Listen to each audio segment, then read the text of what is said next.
আল্লাহ তাআলা বলেন ফাতাবাসসামা দাহিকাম মিন কওলিহা ওয়া ক্বালা রাব্বি আউজি'নি আন আশকুরা নি'মাতাকাল্লাতী আন'আমতু আলাইয়া। সুলাইমান আলাইহিস সালাতু ওয়াস সালাম পিপিলিকার আওয়াজ শোনার পরে একটা মুস্কি হেসে দিতেন। সঙ্গে সঙ্গে তিনি আরশের মালিক আল্লাহর দরবারে শুকরিয়া জ্ঞাপন করেছেন। সুলাইমান আলাইহিস সালাতু ওয়াস সালাম বলে, আল্লাহ, এই যে একটা নিয়ামত তুমি আমাকে দান করেছো, পিপিলিকার ভাষা আমি বুঝতে পারি এটা অনেক বড় নিয়ামত। আল্লাহ, আউজি'নি আন আশকুরা নি'মাতাকাল্লাতী, এই নিয়ামতের শুকর যেন আমি আদায় করি। আল্লাহ, এমন তৌফিক আল্লাহ তুমি আমাকে দান করো। সুবহানাল্লাহ। ছোট্ট একটা পিপিলিকা, এরপরেও সে উৎসব করতেছে তার বাহিনীকে। এই কথা আল্লাহ তাআলা এত বেশি পছন্দনীয় হয়েছেন, এটা কোরআন শরীফের ভিতরে আল্লাহ তাআলার কথাই হিসাবে আল্লাহ তাআলা উল্লেখ করেছেন। সুবহানাল্লাহ। এই পৃথিবীর মধ্যে আরো কিছু আজীব প্রাণী রয়েছে, যেমন সমুদ্রের নিচে অনেক বড় বড় প্রাণী আছে। এই সমস্ত প্রাণীর মধ্যে একটা সবচেয়ে বড় প্রাণী নাম হচ্ছে নীল তিমি। নাম কি বলেন? নীল তিমি। নীল তিমি, এক একটা তিমি ওই পরিমাণ বড় হয়। এক একটা নীল তিমি প্রত্যেক দিন প্রায় ৩৬,০০০ কেজি তার খাবার প্রয়োজন হয়। সুবহানাল্লাহ। ৩৬,০০০ কেজি সারাদিন তার পেটটা ভরতে ওই পরিমাণ খাবার তার প্রয়োজন হয়। আল্লাহ তাআলা পৃথিবীর ভিতরে এত মাখলুকাত তৈরি করেছেন, মাখলুকাতের রিজিকের ব্যবস্থা কে করেন বলেন?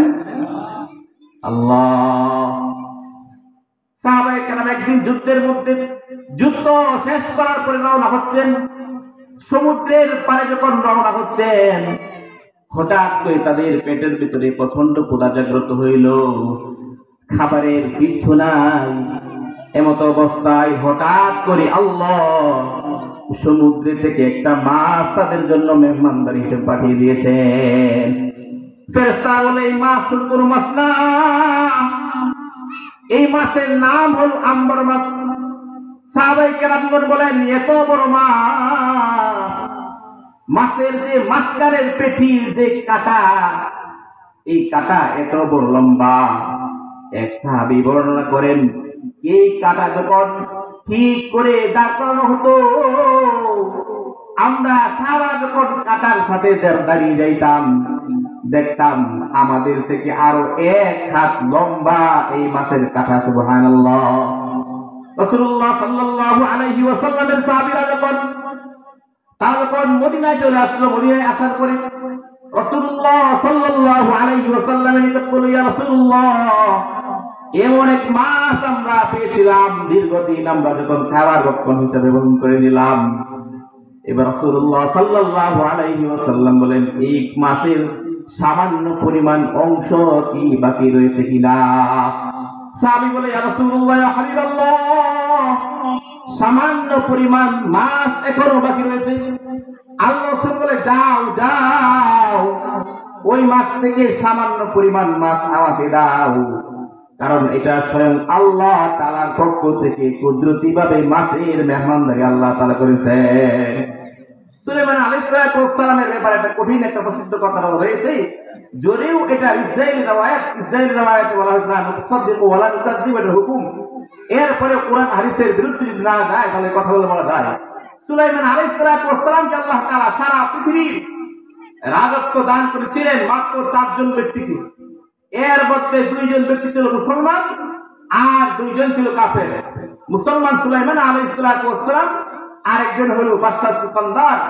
কাফেরদের মধ্যে থেকে একজন কাফের, আর একজন হলো এরকম ভাবে বুখতে নসর। এই ২ জন ছিল কাফের।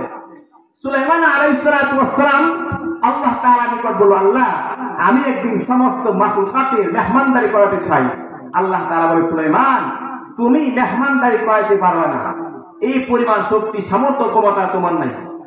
সুলাইমান আলাইহিস সালাম বলে, আল্লাহ, আমাকে তুমি সারা পৃথিবীর শ্রেষ্ঠ শাসক হিসেবে তুমি আমাকে বানিয়েছো, তুমি তো প্রত্যেকটা মাখলুকের রিজিকের ব্যবস্থা করো, সুতরাং আমাকে অনুমতি দাও, আমিও এক বেলা শুধু সমস্ত মাখলুকাতের মেহমানদারি করাতে চাই। সুলাইমান আলাইহিস সালাম সমুদ্রের পাশে বিশাল রান্না বান্নার ব্যবস্থা করা হলো।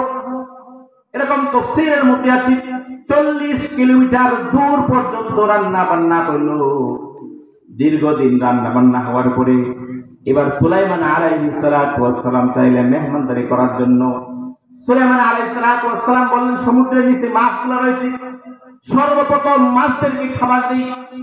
একটা মাছ, বিশাল মাছ আইসা সুলাইমান আলাইহিস সালামের সামনে যখন হা করে দাঁড়িয়ে গেল, সুলাইমান আলাইহিস সালাম তার মাছের মুখের ভিতরে সমস্ত খাবার যখন দিয়ে দিয়েছেন, এই মাছ খাবার গ্রহণ করার পরেও এবার সুলাইমান আলাইহিস সালাম করে, বাদশা সুলাইমান, যে পরিমাণ খাবার তুমি আমাকে দিয়েছো এর চেয়ে আরো 2 ডাবল খাবার আমার প্রয়োজন। সুবহানাল্লাহ।